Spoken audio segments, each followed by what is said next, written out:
Oh, Queen Justice, where are you? Did they beat you up or no? Lock you underground, take the crown away from you? Oh, Lady Liberty, red, white, and blue. Did they take your dignity with their bigotry? Teach you that you're born to lose. Free or guilty, it's gonna get filthy. Better believe, roll up your sleeves. It's gonna get rough, it's gonna be tough. We all agree, we've had enough.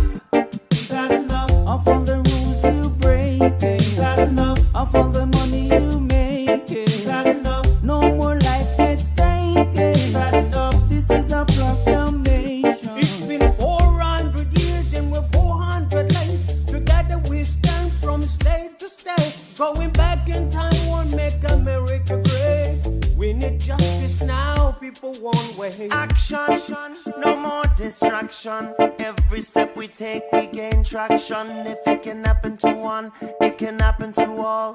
United we stand, divided we fall. Free or guilty, it's gonna get filthy. Better believe, roll up your sleeves. It's gonna get rough, it's gonna be tough. We all agree, we've had enough.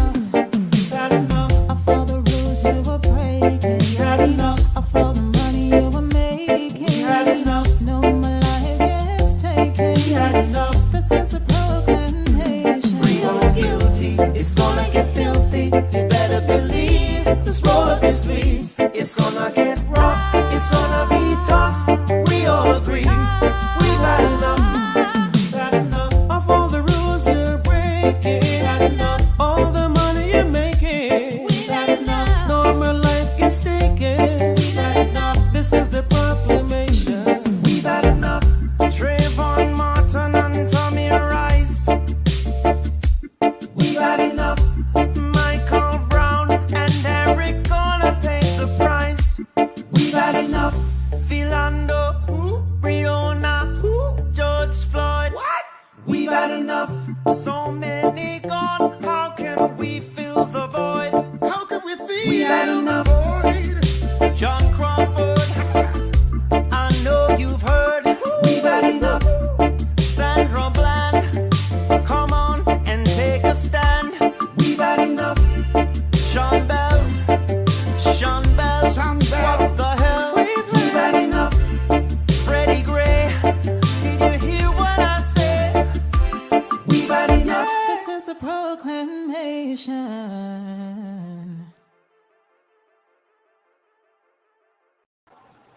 I'm Al McFarlane. Welcome to Conversations with Al McFarlane. Today is our Friday edition, and on Fridays we do the Healing Circle.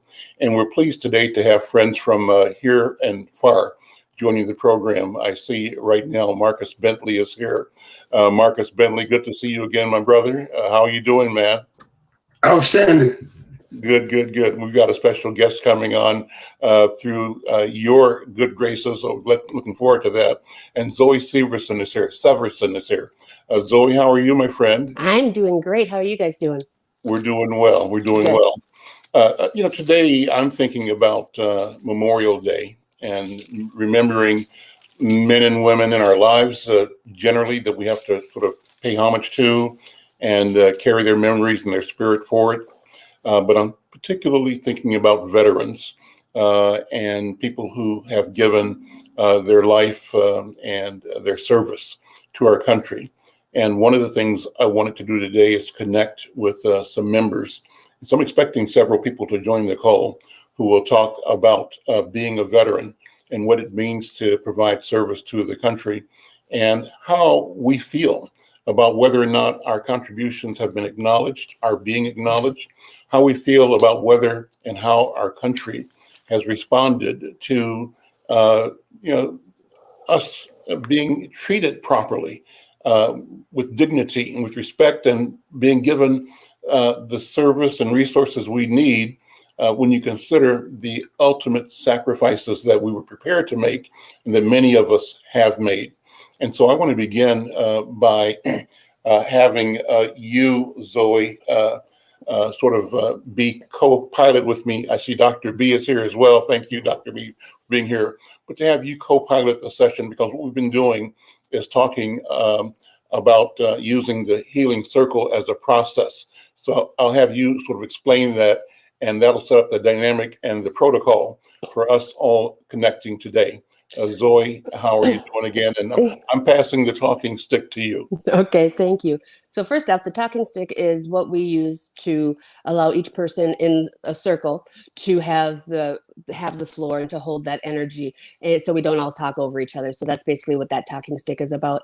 And the healing circle is the place that we're trying to bring different individuals from different backgrounds, but at the same time having similar experiences and coming together just to talk about what's going on in our community and how it's affecting us, how we can improve our situations, how we can be there to support each other, how we can lift each other up, most importantly, but also to let everybody know that there is help out there, that there are therapists that are of, African-American descent, that there are people that are of color that do provide therapy, and that we are here for you, and that we want to help and we want to be there to help people through hard times. So I mentioned that we wanted to start today with, actually, you have to hand me the stick. You have to hand me the Yep, here's the stick. There you go. Okay, thank you. Yep. I mentioned at the beginning that we want to talk about veterans. Yes, And, absolutely. and you have veterans in your family. I'm here as a veteran, but I wanted you to talk about veterans in your family, in your circle, in your community, and what you think they experience, and talk about. Yes. So my family has Army, military, that they've either been, not full time, not like lifers. Some have been lifers. The most important one to me is my husband, who was in the 82nd Airborne Infantry Special Forces for many years, and he is a disabled veteran at this point. So that topic of being a disabled veteran is very near and dear to my heart. And seeing how we treat our military people, whether they're disabled, whether they did full a lifetime course of it, 20 years, made a career of it. I don't think we give them enough respect or enough resources to help them live lives back outside of being in the military and being back in civilian life. Those are kind of my heart. Yeah. So tell me your husband's story as a soldier, to the degree that you can. Talk about him. Yeah. So he went in at 17, which I have a very hard time with, because I think, as we know, our brains are not developed until we're 26 or 27. I feel that he went in way early because he wasn't great at school. He had ADHD. He went in and became very good at doing special forces things, and being given the accolades and the high praises for doing his job very well. And he came out of it not realizing that he had PTSD as severe as he did. Probably about 10 years ago, he saw a friend pass away. It triggered some stuff that came up, and he's been struggling with it ever since. And it's hard to watch when your veteran has given so much of their lives, so much of their youth to the country, and that people are not necessarily stepping up as much as they could. Of course, the veteran has to take some responsibility for how much they reach out for resources.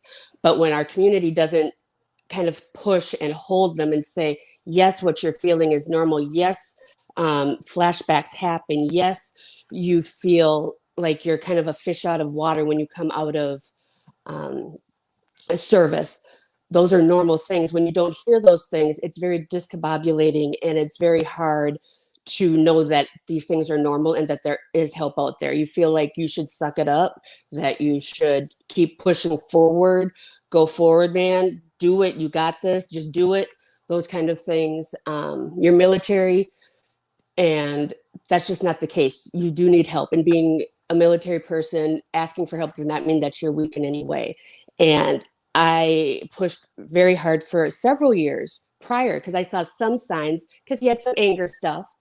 And that can often be one of the signs of having PTSD or having some things like that going on that you may need help with. And he didn't believe it. And we kept going. And then we had a big incident where a friend of his died, like I said. And it released everything. And he realized he really did need some help. And he actually went and sought some help. The community, Mm-hmm. the family, all Mm-hmm. supportive, all aware. How much awareness is there in the community for individuals and on the topic, the issue? I think personally that there needs to be more awareness. I think we as families, we try, but we will never truly understand what a veteran has gone through. I think that's part of our responsibility to learn kind of what they've gone through, not necessarily burden the veteran with what they've gone through, but to look it up and do your own research so you kind of have an idea of what they've gone through. To see kind of the history, to see what situations they've possibly been in, and to learn so that you can support. His sisters love him to pieces, but are scared to kind of look at that because they think of him as their little brother, and they don't want to see their little brother having been a military man, perhaps having killed people, perhaps having seen people killed, and looking at that and taking that into account and how that affects a young man at 17, 18, 19, and how that changes them. People come home very different when they've actually seen action. How long did you say your husband served? He was in for 8 years, Okay. something like that. Yeah.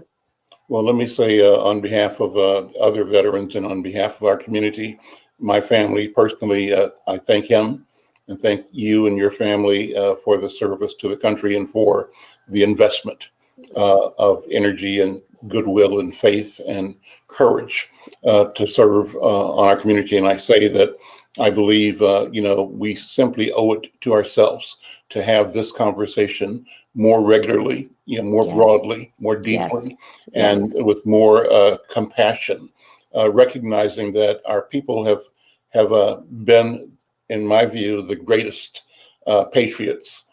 Started off with Crispus Attucks, right? The first to give blood for this idea of America before our nation was created. And ever since, our people have willingly, my wife is from Crystal Springs, Mississippi. And we talk all the time about how that county, that small community, almost everybody who was of age volunteered to Yes. serve. This was during the Vietnam era. Yes. Yep. They had more than their share of casualties and fatalities. But the point is, there's been this willingness and this energy and this pride and a commitment and a sense of duty about serving. But it's also a sense of how do we come of age? Yes. What is our process for moving into being a young person, a young man, into full manhood? And what is the protocol, the process for us being responsible for our own growing up? Well, I'm pleased to see that we're being joined by a veteran, Brother Douglas Garrett is joining us. Brother Garrett, how you doing, man? Thank you for being here. I am truly blessed. It's a pleasure to be here. Well, I know that you're a veteran, and I know that you're the brother of our esteemed leader, Dr. Bravada Garrett Akinsanya, and I'm so glad she was able to connect you. But she talked about in your family, military service is not just a one time, but several members of the family. And I'm going to pass the talking stick to you just to talk about your experience and your family, and what ought we be doing to bring more awareness and appreciation about veterans and our families, our community, and our country. Let me start with yes, my oldest brother was in the Air Force during the Vietnam era, and my second oldest was also in the Navy during the Vietnam era. And I actually enlisted in 1971, which was Vietnam still going on. I actually enlisted to go to Vietnam. However, I didn't get that opportunity. And I'm happy in some senses, and in other senses, I'm not. Looking back historically, I've seen some things over my 24-year career in the Army that for an African American male or some pretty difficult things to do. I was commissioned as an officer in 1978. And in most cases during that time frame, and let me just give you an example. I was commissioned field artillery. And when we went into our class, there were about 150 total students, 25 was African Americans. And what I can tell you that by the end of that, only one African American stood, and that was me. You know, so that was a way of eliminating us. And I would call it institutional racism within the military. Because what they would look at is that they would look at criteria like, you know, how well were you in math? And I was a B student in math, but, you know, they gave me calculators and it was calculus. You know, so I studied very hard, and totally honest with you, I prayed extremely hard, and my mom and family prayed with me. And it's by the grace of God that I actually made it through. Amazing. But during that time frame, most often I was the only African American there. And so when I say that I had to be 3 times as good to be equal, that's the honest truth. But I had good family upbringing where my mom and Bravada can tell you, quitting was not a word in our vocabulary. And so we went through that because we got stronger. You know, again, it's by the grace of God that I was allowed to even complete the 24 years. But for African Americans, the expectation is that you're not going to be an officer. Right. You know, the expectation is that you're going to be an enlisted person. I don't know how many times I was told, what is your rank, sergeant? I said, no, I'm an officer. And one thing I want to mention too about being Black in the military, I was sort of caught between two worlds. The Black people wanted me to be more Black, and the white officers wanted me to be more white. You know, so that was a difficult road to travel for 24 years, but it was worth it because, you know, there were a lot of African American men that saw that I could do it, and it challenged them to do the same thing. So, you know, it always works out in the end if your motive is a good motive. Let me pass the talking stick, or ask you to pass the talking stick to Brother Marcus, who's here from Akron, Ohio. Marcus, how you doing? I'm doing great. How are you? Good, good. Just listening in. I come from a military family as well. My great uncle was in World War II. My father was Vietnam. Uncle's Vietnam. My uncle Joe was a medic in the military during the Korean War. It's amazing the process. My sister right now is a major, one of the few African American majors in the United States Army. Right. But she saw a lot in the Middle East. She's been serving for over 20 years now, and just coming home and making the adjustments for a lot of our soldiers, and feeding the homeless. As of late, I'm seeing a number of homeless veterans. I'm also seeing a number of veterans who are strung out on opioids. Yes. And because of they trying to deal with the complex post-traumatic syndrome and trying to make the adjustments, they run to those methods of self-medicating. At one point, it was something that they were given, maybe a psychedelic to help them cope, but then they became strung out on that drug. So if you hear their stories, and they're from all ages, you know, like she's saying, from 18 to 60 to 70 years old, you're finding these men out and, you know, having to advocate for them. And, you know, some of them were just in a position where they had a job and they just had a flashback, you know, the trauma. It just put them in a place where they heard a loud sound, and it reminded them of being in that place, and they lost their job, or just trying to manage their anger, and they got pushed out of their homes. So, you know, I'm just noticing right now, those individuals finding it tough to adjust when they get back. And also, like Zoe was saying, plugging into those resources and support. And I just want to jump in. So can I have the talking stick?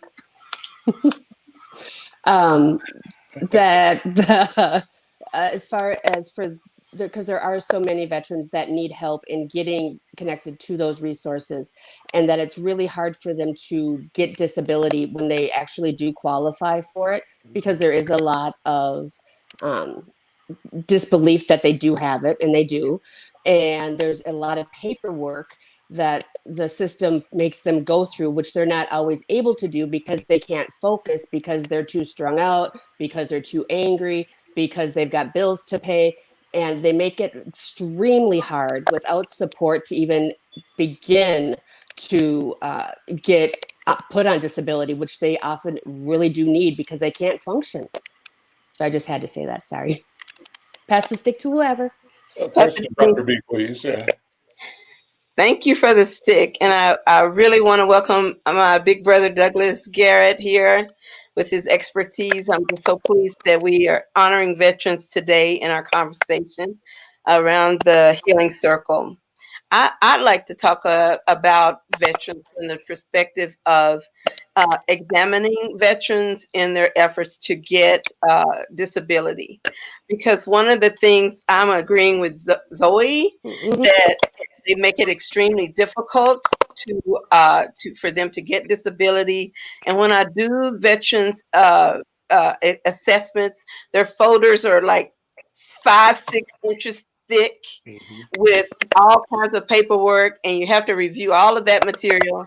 And then after you kind of dissect it down and break it down of what happened, they will deny it if you cannot absolutely prove that the injury happened while the veteran was in the Army, Air Force, Marines, or whatever department, whatever branch of service they were in.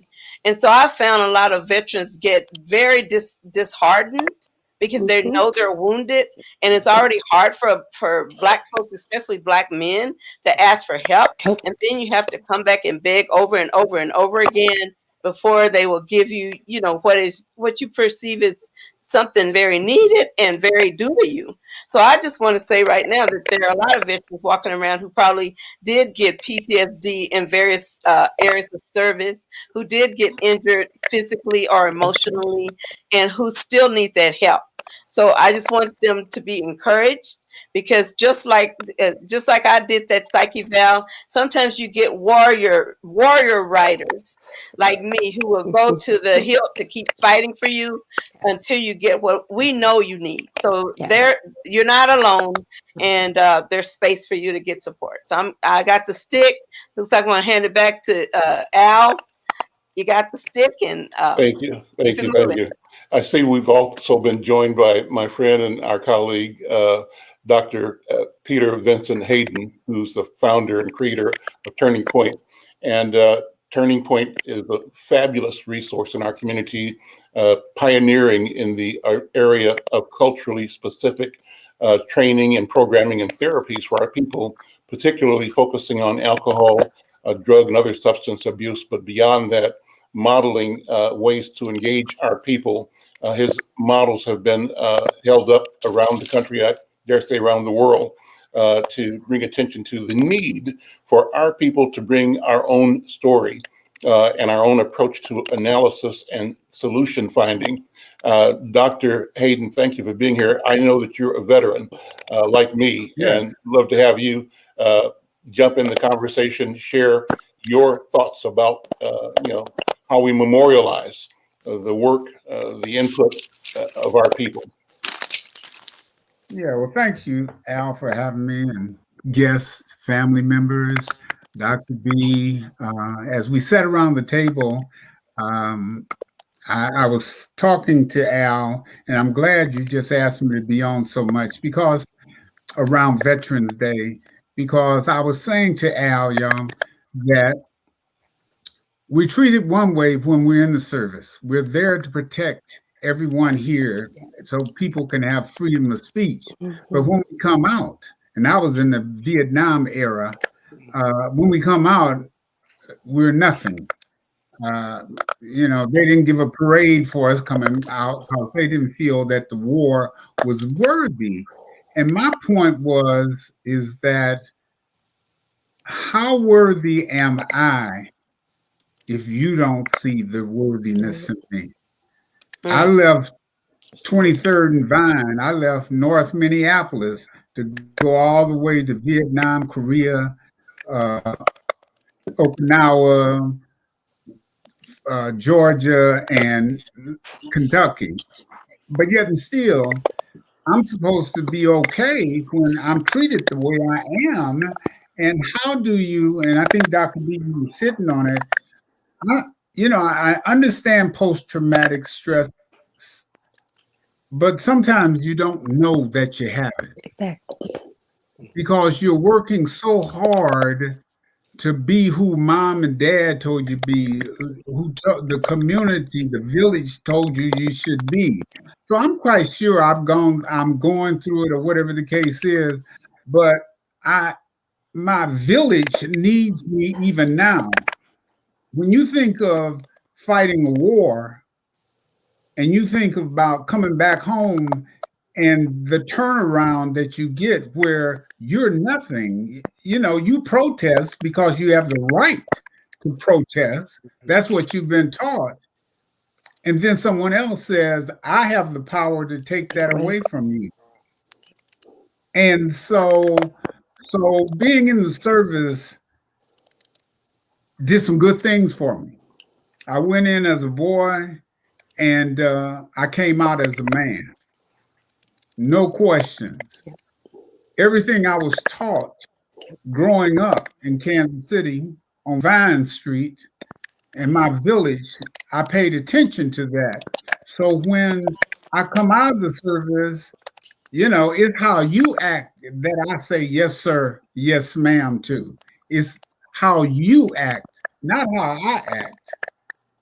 But now I have to watch the young people who are doing a great job because they're not taking it for granted what's going on. But I would just throw in a caveat that I wish they would listen to us a little more because we were there in 1960s and those kinds of things. Me and Al was on the streets of Plymouth and we got something done.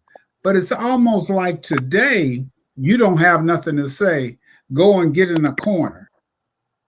And so that's a concern for me. And so where I'm at, and again, I appreciate you asking me to be on the show, but I've been through a lot of different changes simply because of who I am. But then it turns out to be I'm okay because whose I am. Mm-hmm. And that makes a lot of help for me. Thank you. Thank you, Dr. Hayden. Let me weigh in on a couple of things here. I've told that I am a Navy veteran. I served 2 years of active duty in a 6-year contractor program. So 4 years reserve, 2 years active duty. And I was stationed aboard a ship based in Jacksonville, Florida, did a couple of Caribbean cruises and one major 6-month, I think it was, cruise to the Mediterranean. I can tell you that being 18 and 19 and being in Barcelona, Barcelona, Spain, or Rota, Spain, or being in Naples, Italy, being 19 and having a pocket full of money and no mommy and no daddy around was a wonderful thing. And so it was a growing experience for me. I can also tell you this, 2 things are happening with me as I serve. Number one is I completed my freshman year at Morehouse College.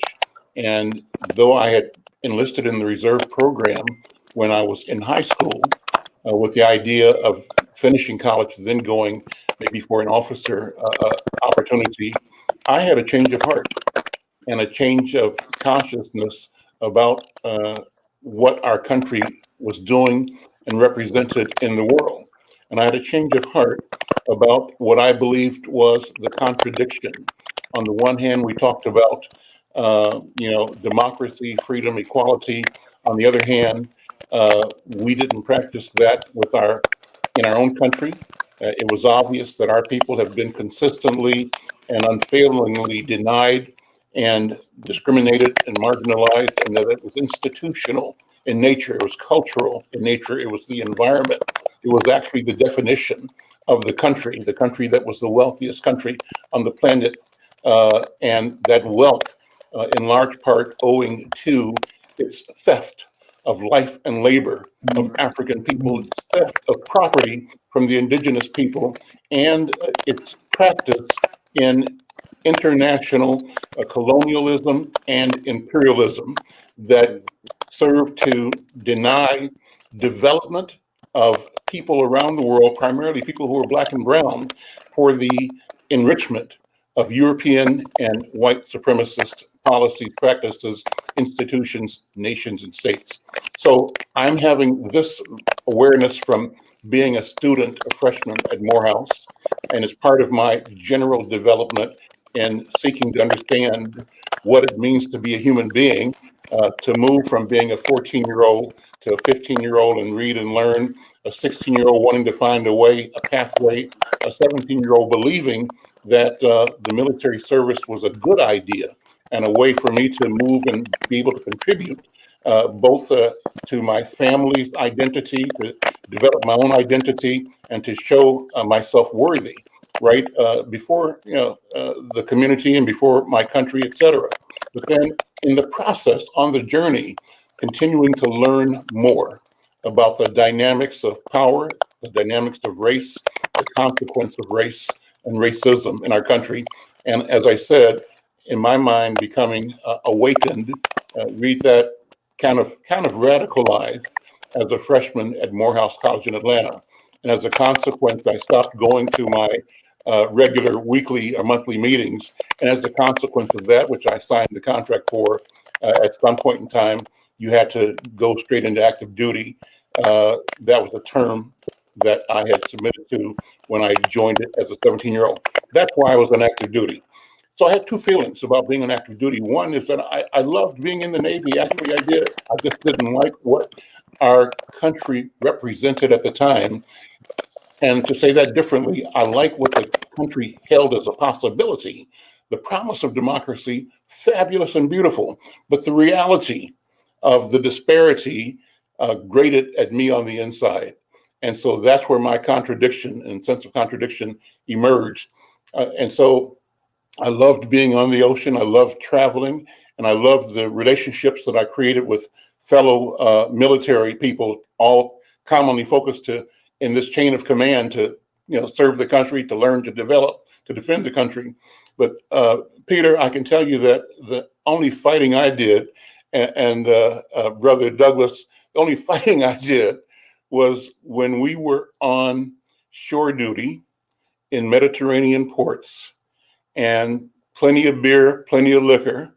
And my experience is that when my fellow white shipmates got drunk, started drinking, they felt at liberty to call us niggers, and to basically abuse our sense of dignity and who we were.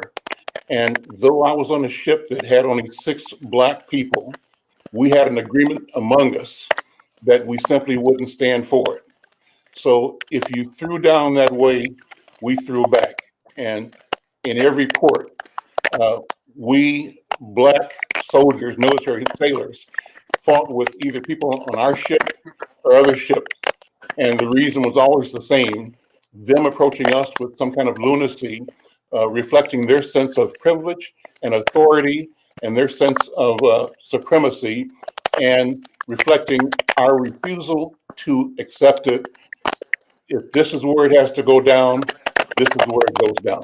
So I'm going to stop there. That's my experience.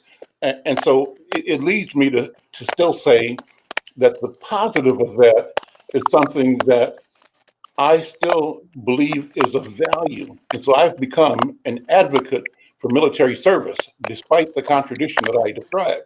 I think the processes and the potential for developing you as a human being is a great one. I think more of us need to both engage in that way, but also with intention, understand and reap the benefits of military service. I'm going to stop there and pass the stick to Brother Dwight again, just to have you respond, because you saw it differently from the way I saw it as an enlisted man.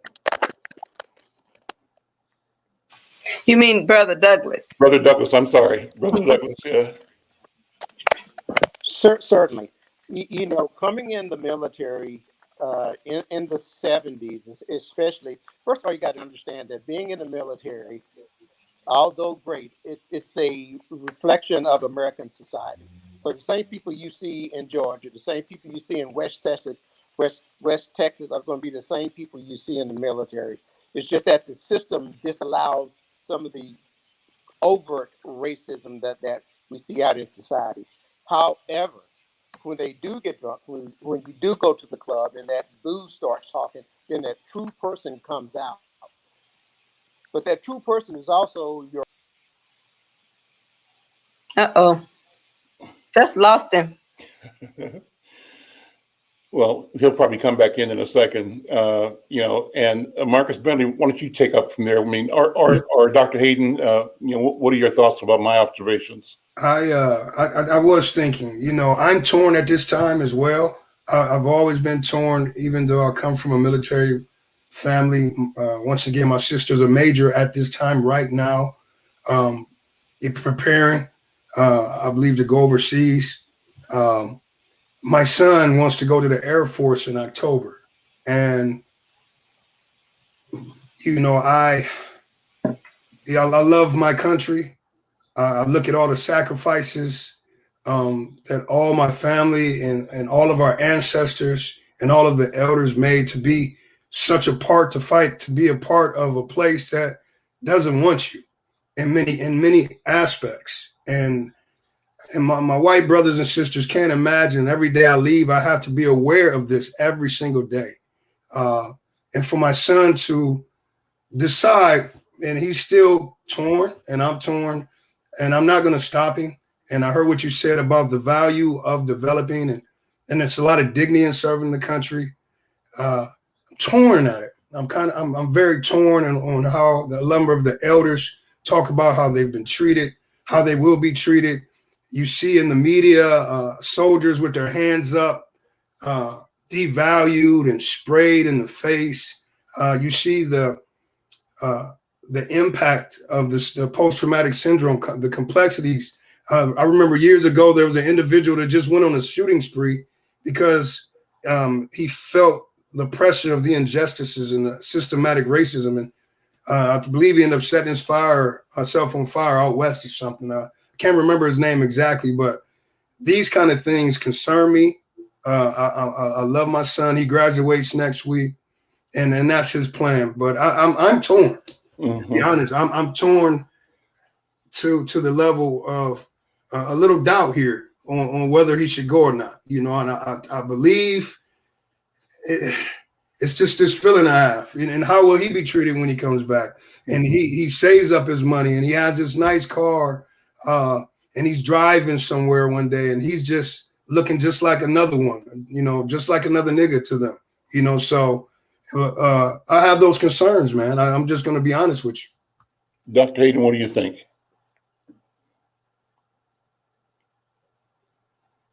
Unmute.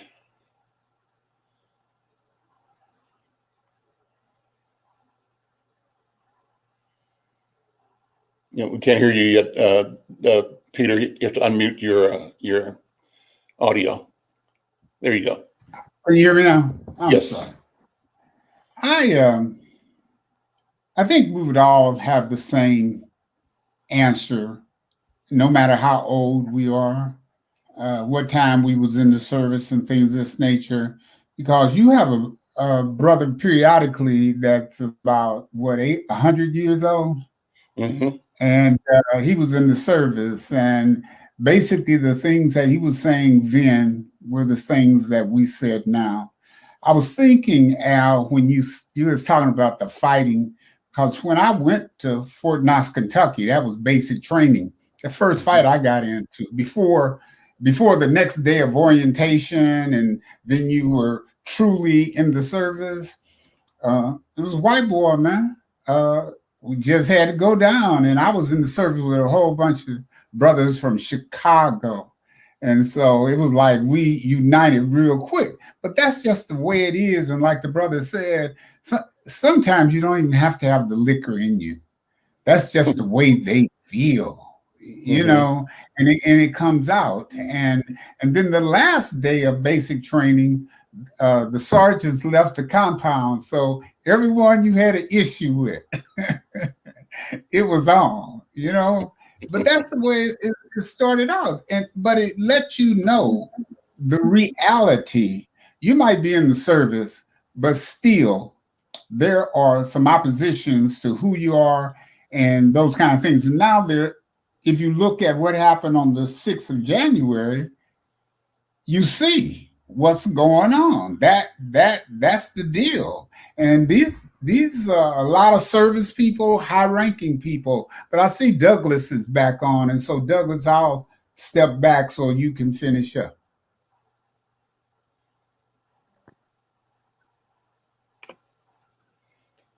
And you have to, there you go. Yeah, great. Unmute again. You might have double clicked it. Click unmute again, please, Douglas. Now we got you. Let me try it. Okay, here we go. You know, what he's saying is absolutely true. You know, we deal with them in the military and away from the military as well. I guess for me, there was an expectation when I went into the military that I would not have to deal with that again.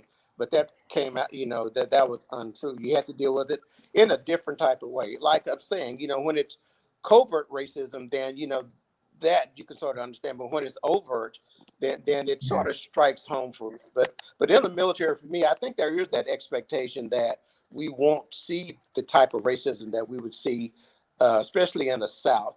Uh, but that's untrue. And what I was saying before, those people that are covert with it are your officers and your leaders and your squad leaders and your platoon leaders that have control of your career. And so if you don't have an awareness of that, then you put yourselves in somewhat of a predicament. But because I was raised in the South and because I had parents, my dad was born in 1898 and my mom was born in 1921. So the stories that they told were stories that I relived in the military. So I was semi prepared for it, but it doesn't. It took hard work and perseverance, and the fact that you had to be sure about who you were as an individual and as a person. And the other part of that is that you had to be able to pay it forward. For every young African American soldier that you saw, you had to pay it forward to that person, both men and women, toward the latter part of my career. So although the military provided a lot of benefits for me, my education came through the military. Um, and military still paying for my education all the way through now. So it has some benefits. I'm retired now, but I'm also a disabled vet. I'm 90% disabled. 70% of that is PTSD. And trying to get 100% is near impossible. And I like to think myself somewhat literate and akin to what's required there. But they go in first and foremost with not to how we can help this veteran, but how we can keep him from getting 100%. And then it's uphill battle all the way where you do at a certain point get discouraged and just want to give up. And that's what a lot of us do. We just quit because the system is too impossible to overcome in most cases. So Let me jump in. Go ahead, pass the let me jump in, and we have our young person on board, Lily Rankin. Lily is my niece, a great niece, and an intern with Insight News, and a gifted young person, period.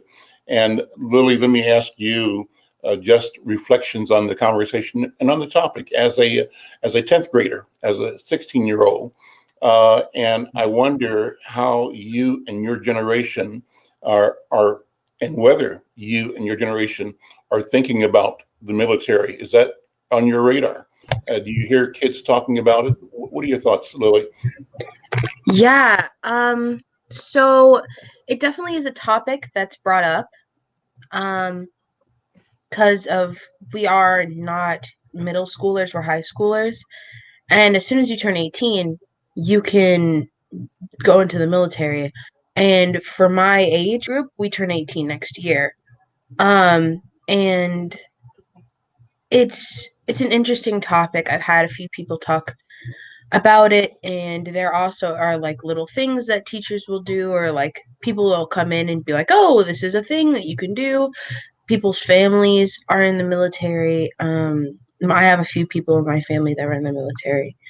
And it's a really interesting topic. I don't usually think about it too much because of, you know, what it is. And I feel like as a young person, I should have say in what happens, and the most, you know, of our generation going in it soon. But I'm not going, and I don't plan on going into the military. So I don't really think of it as much. But it is a topic that is brought up at school and at just around with family members and friends and all that. So yeah. Okay, appreciate that. I had pulled up, asked Kelvin to pull up something about, you mentioned my friend Ray Robinson, and Ray Robinson is 101 years old now, and we were at his 100th birthday observation. We'd hoped to have him on today's program, but we found a copy of a tape. I think it's about a 6-minute video. And I want to share it with you and our viewers here on Facebook Live and on YouTube, and also to the viewers who are watching this through the Black Press of America, Black Press USA, the website of National Newspaper Publishers Association. So, Kelvin, go ahead and start that.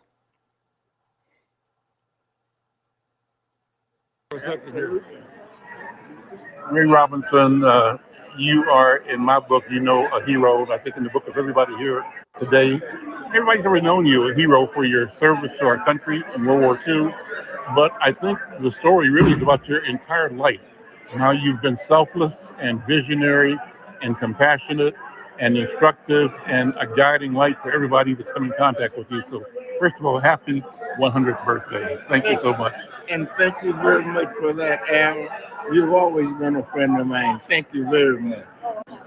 Reflecting on your military service, you know, when celebrations like this come up, what do you think about, say, from being in Italy during the war? Does that flash in your mind at all?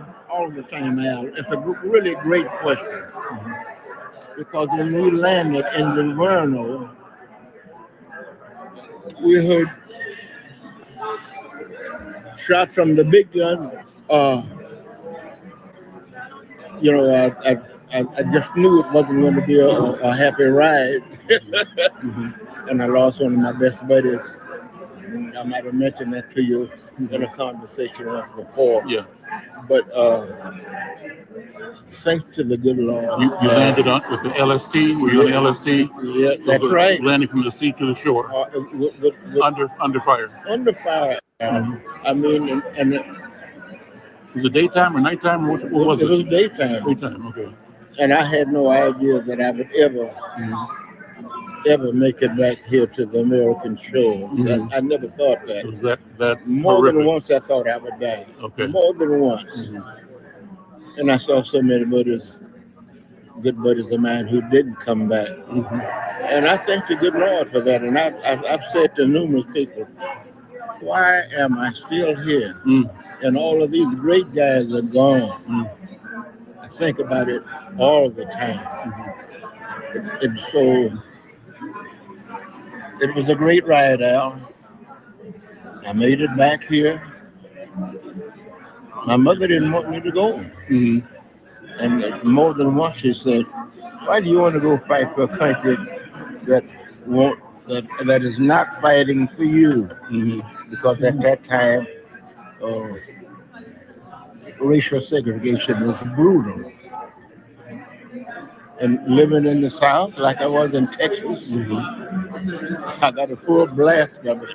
All the time, right? Every day. All the time, yeah. Absolutely. But thanks to the good master, I made it back, Al, and I'm grateful. I'm grateful for being back. All the friends I've met, mm-hmm. my wife, my children, mm-hmm. and to be 100 years old, Al, and watching my family developed. Mm-hmm. Looking at my two grandsons, you met them, Josh and Jordan. Yep. And you got an amazing family, starting with your wife, with Mrs. Robinson, but you and your family, your kids and your grands, absolutely amazing. And you guys are legacy makers. I mean, extraordinary. And Al, I have to say this to you, and I say it from the bottom of my heart.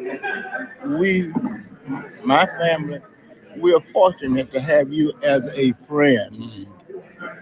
You've been my friend for years, and you will always be. And I'm thankful for that. Well, I'm honored. I'm honored to have you in my life because I talk about you all the time. You're my hero, Ray. So I'm glad to have you on the front page of Insight News in Cropper. Sorry that I didn't make it to the Vikings tribute, but that was beautiful. But we're going to be spreading that video across the country through our network, and the story that's in our paper will also be distributed around the country. We think telling your story is a great American story that simply must be told. That's our duty and obligation and our pleasure. Al, you'll never know how much I appreciate that. I appreciate it from the bottom of my heart. That is just absolutely wonderful. Well, we did this back when he was on his 97th birthday. We're doing it again today. And Ray Robinson is not only one of the greatest generation, but he's a decorated World War II veteran, a man who fought against racism and broke the barrier. And his heart is just so big. Everybody who meets him, you can't help but talk to him. Mm-hmm. And my father's not alive. He's a World War II veteran. He's not alive today for me to honor, so I'm honoring Ray Robinson is a second father to me. Everybody loves Ray Robinson. Yep. He's an institution, really, in the city. He was one of the most incredible men that I've ever met. He exudes a personality that encompasses everybody. Great. It's like he sets everybody in. Yeah. Hometown hero, 99-year-old World War II veteran, Ray Robinson.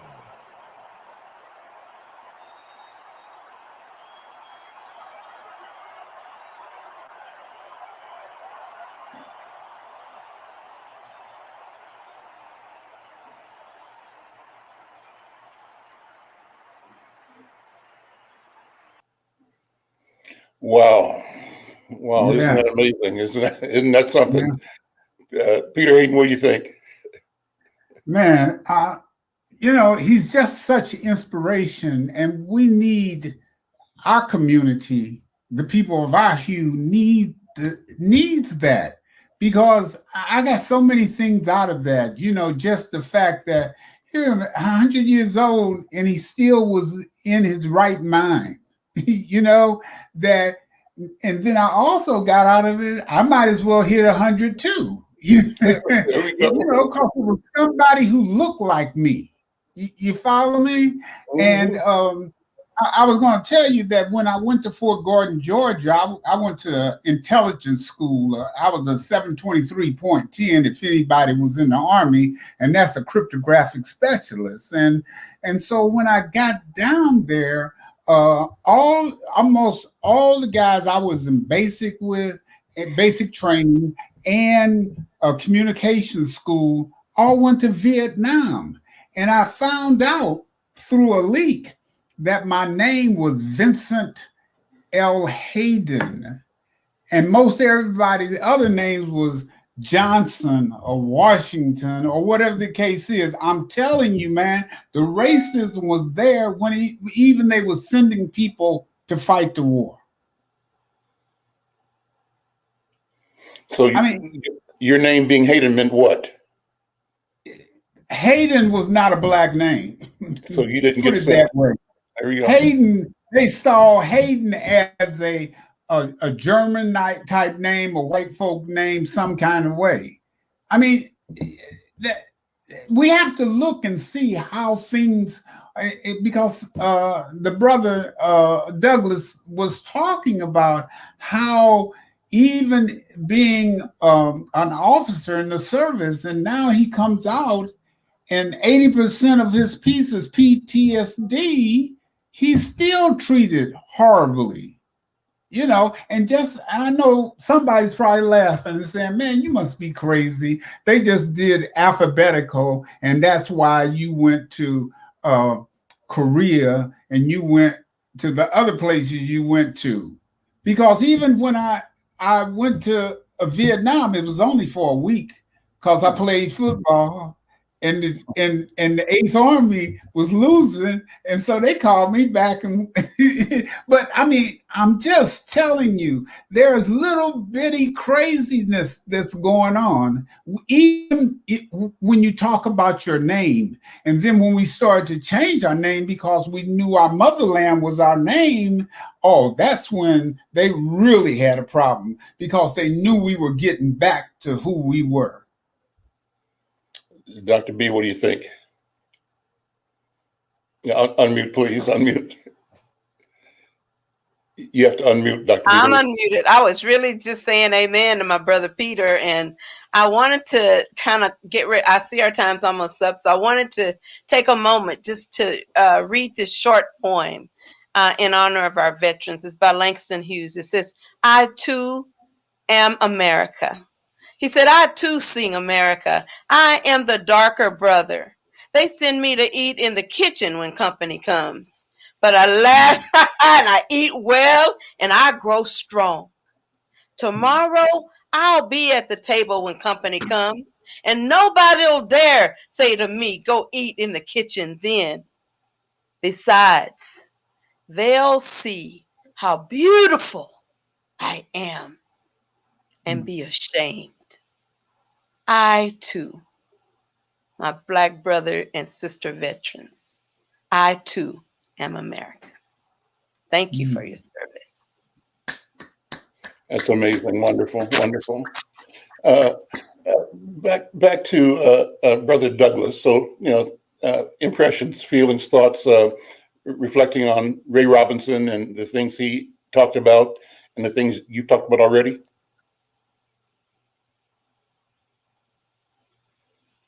You're muted, Doug.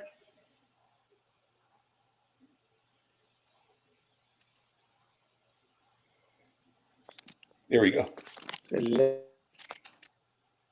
Unmute again.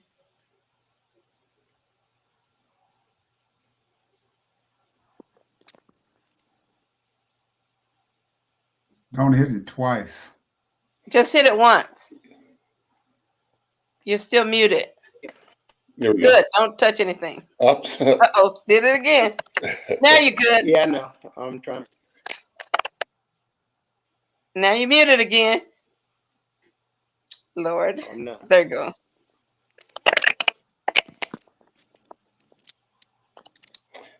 Well, maybe that's something in the system. I think it's the lag. So when you tell him he's muted, he's actually unmuted for him, and so then it just goes back and forth. Got it now.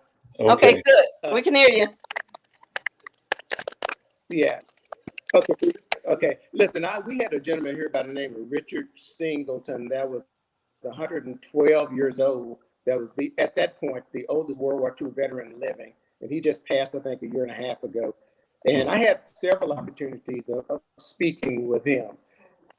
Oh, Richard Overton, I'm sorry. And one thing that he did tell me is that he said how proud he was of me to have endured racism in the military. And that meant more to me than anything that I've ever heard about my military career. To get that from a guy that had experienced slavery and then, endured a military career as well. So that is the type of incentive and motive that I think all of us young African American, especially in the military, need. We need some of the old guard validating us as men and women and preparing us for what will inevitably come, and that's dealing with racism and institutional racism in the military.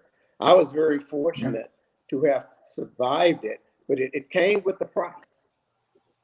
It came with the price. It came with the price of always feeling second instead of first, but working harder to make sure that I felt good about who I was. But by the grace of God goes I. And so that was my delivery through all of this. That's what I fell back on. And so the military, again, will provide many, many benefits for a lot of Black and brown people. I mean, a great majority of us are there anyway. But I think we need to understand that take the benefits and learn from the racism that you do see that prepare you for when you do get out. That's the whole thing. A lot of us made it a career, but a lot of us don't. But the lessons learned are lessons that will carry for the rest of your life. So I applaud all veterans, old and current, and say, God bless you. God bless them all. Thank you, brother. Thank you, Douglas. Thank you, Brother Douglas. Let me take the talking stick back. Go ahead, Dr. Eden. Quickly, I'm so glad, Brother Garrett, you hit on the benefits. That was the only thing, the positive thing, besides some people I met. The positive was I got my bachelor's, master's degree, 3 houses because of the benefit. Now, you can't get those benefits today like that, you know, but you hit on the benefits. The benefits were the greatest, Al. So that's what I wanted to say that. Good point. Well, I wanted to talk about that as well and sort of speak to Brother Marcus. And though he didn't ask for it, I'll throw my 2 cents in, Marcus Bentley.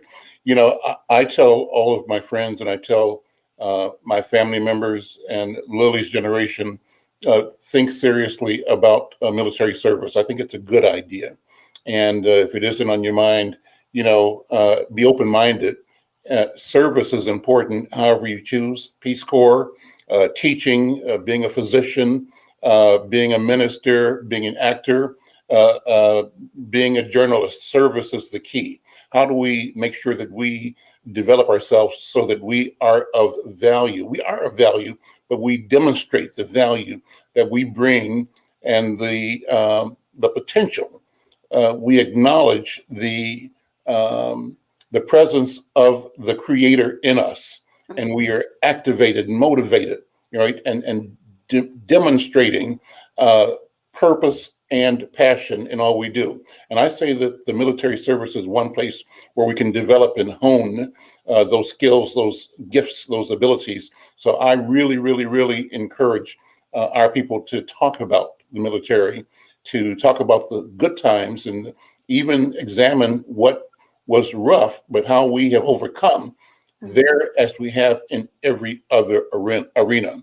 And then I say, because the notion of military is so significant, not only in this country, but in the world, that we have a duty, Dr. Hayden, to ensure that we are raising men and women who take on the responsibility of stewardship of peace, who see themselves as peacemakers. And one of the tools and strategies and venues for peacemaking is in service through military and diplomatic and other civic channels. So the military is important, and it's important for us to be able to talk about and describe the role that we can play in keeping peace among people on the planet.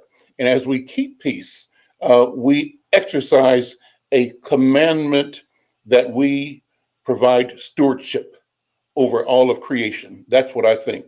So I close by saying I honor and thank all the veterans and their families, you know, their wives, their husbands, their children, and their predecessors for the service that they give and they provide.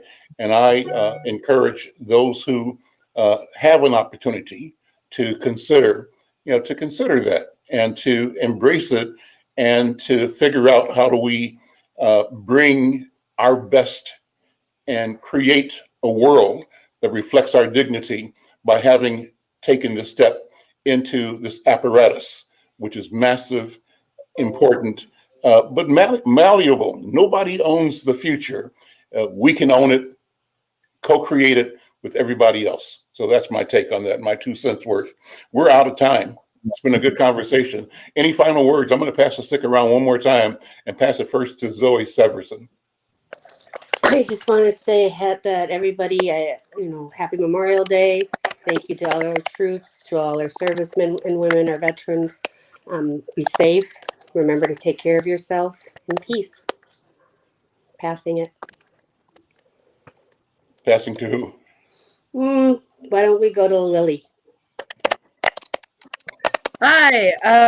My last words are thank you for everyone who has taught and has fought for this country and for our people. We appreciate you greatly, and you mean a lot. I'm passing my talking stick to Marcus.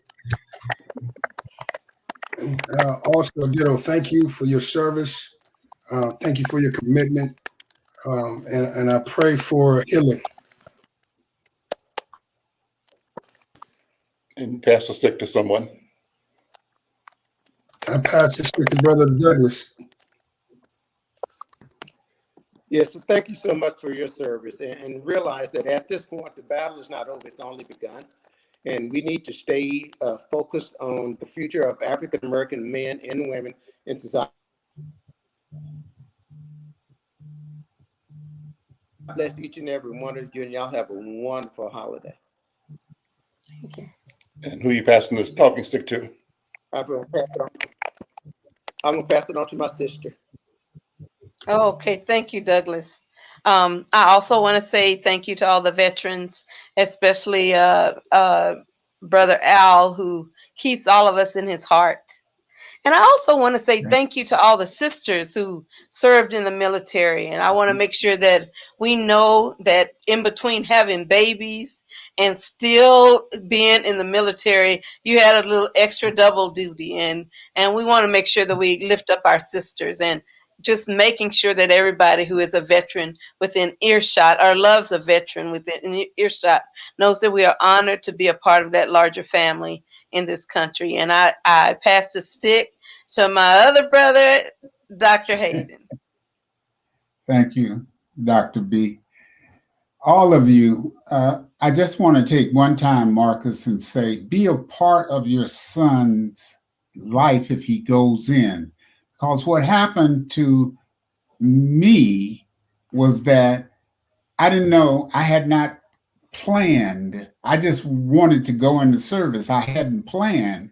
I just was fortunate to be sent to a great school that helped me after I even got out of service. But many, if you don't help matriculate your son through that system, he'll end up in the what is it, Douglas? It's infantry. And like Al said, there's many opportunities in the service that can take you to another level. But so be a part of that, or otherwise he might be in Kuwait fighting with the M16 or whatever the case is. The rest of the family, I just want to thank y'all. Every time I talk, I always look and see if you're hearing me, or if you're looking at me like, what is he talking about?